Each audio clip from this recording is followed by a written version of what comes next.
Agah olun, məndən az sonra iri hulqumlu və yekə qarınlı bir kişi sizə qalib gələcək.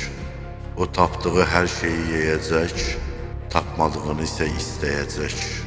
Əgər gücünüz və imkanınız olsa onu öldürün, lakin bilin ki, siz onu öldürə bilməyəcəksiniz. Agah olun, o kişi tezliklə sizi məni söyməyə məcbur edəcək.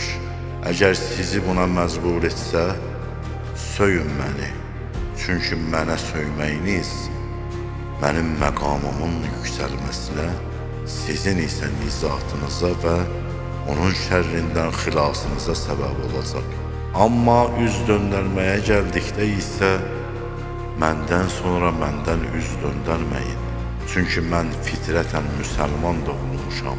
İmanda da, hicrətdə də hamıdan öncə olmuşam.